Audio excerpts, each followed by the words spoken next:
అత్యంత తెలివైన మోసగాళ్ళు నేరగాళ్ళు వీళ్ళు ఒక్క తెలుగు సినిమా మాత్రమే కాదు మొత్తం ఏ సినిమా విడుదలైనా చాలు వెంటనే ఆన్లైన్లో అప్లోడ్ చేసేస్తారు.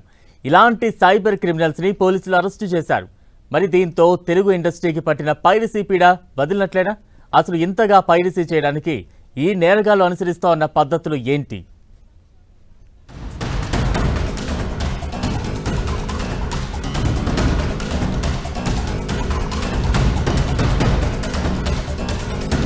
వయసు 22 ఏళ్లు, ఇంటి చుట్టూ 22 కెమెరాలు. తెలుగు సినిమా ఇండస్ట్రీకి కలిగించిన నష్టం 15,000 కోట్లు.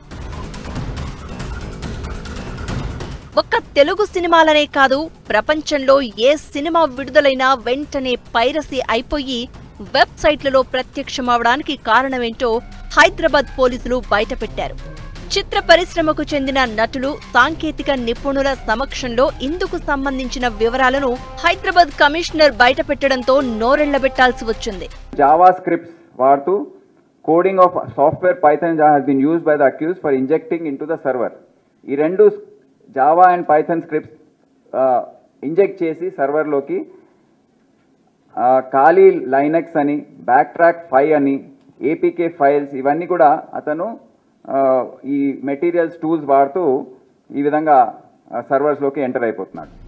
ఎక్కడో ఏ దేశంలోనో బిట్ కాయిన్ల ట్రేడింగ్ ఇక్కడ సిటీలోని వ్యక్తికి చేరడం తప్పేం కాదనుకునే వారికి ఇదో షాక్. ఎందుకంటే ఎక్కడా బ్యాంక్ ట్రాన్సాక్షన్స్ జరగకుండా ఈ పైరసీ దొంగలు తమ పని కానిచ్చేస్తున్నారు.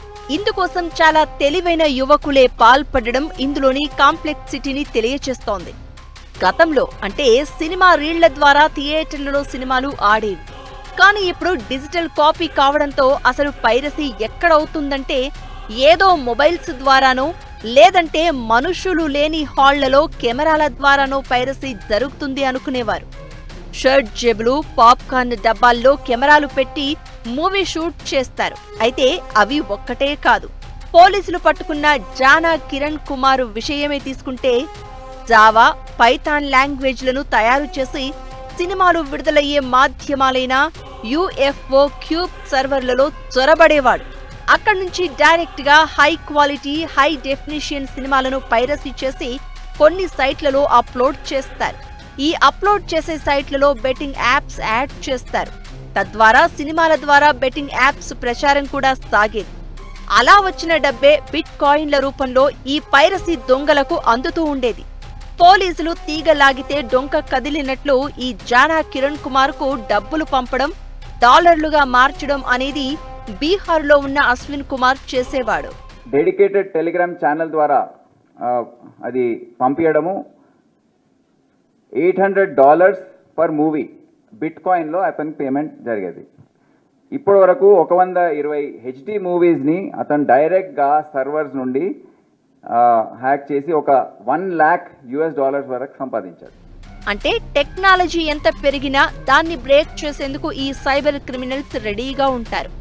నిర్మాత దిల్ రాజు కూడా ఇదే విషయాన్ని చెప్తున్నారు.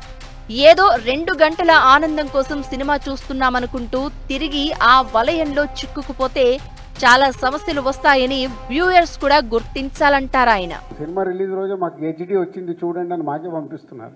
సో దాన్ని మేము కంట్రోల్ చేయడానికి రాజ్ కుమార్ లాంటి మాకు ఛాంబర్లో యాంటీ పైరసీ సెల్ ఉంది. దాని ద్వారా ఏదో చేసే ప్రయత్నం చేస్తాం. బట్ టెక్నాలజీ వస్తూ ఉంది. దాన్ని ఎలా మేము రీచ్ అవ్వాలనేది కూడా ఇప్పుడు ఏ ద్వారా ఏమైనా చేయగలుగుతామా? ఒక సైడ్ వర్క్ జరుగుతూనే ఉంది. బట్ మనం 10 ఆలోచిస్తే వాడు 100 ఆలోచిస్తున్నాడు. వాళ్ళు చాలా అడ్వాన్స్ ఉన్నారు. ఎందుకు? ఆయన బ్రెయిన్ దానిపైనే ఉంటుంది. ఇంకా దారుణమైన విషయం ఏంటంటే ఈ సైబర్ క్రిమినల్స్ ఎలక్షన్ కమిషన్ వెబ్సైట్లు, గవర్నమెంట్ వెబ్సైట్లను హ్యాక్ చేయడం, డిజిటల్ మార్కెటింగ్ సంస్థల వివరాలు కూడా తెలుసుకోవడం. అందుకే అంటారు ఆయన idle's man brain is a devil's workshop అని. మూవీసే కాదు, అన్ని గవర్నమెంట్ వెబ్సైట్స్ కూడా ఇతను హ్యాక్ చేశాడు. ఆ మధ్య మీకు తెలుసా, తెలంగాణ వెబ్సైట్స్ అన్ని కూడా డౌన్ అయ్యాయి. మా తెలంగాణ పోలీస్ సంబంధించిన వెబ్సైట్స్ అన్ని ఇతని వల్ల కాలేదు, కానీ ఇటువంటి ఇంకా హ్యాకర్స్ ఉన్నట్టున్నారు.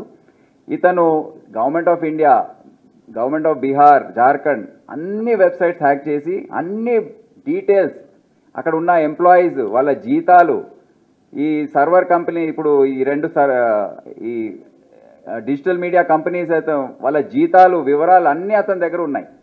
ప్రస్తుతం పోలీసులు అదుపులోకి తీసుకున్నది ఈ కొందరినే.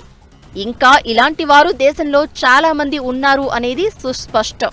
అందుకే సినిమాలు రిలీజ్ అయిన తొలి గంటలోనే ఇంటర్నెట్లోకి అందుబాటులోకి వస్తున్నాయి.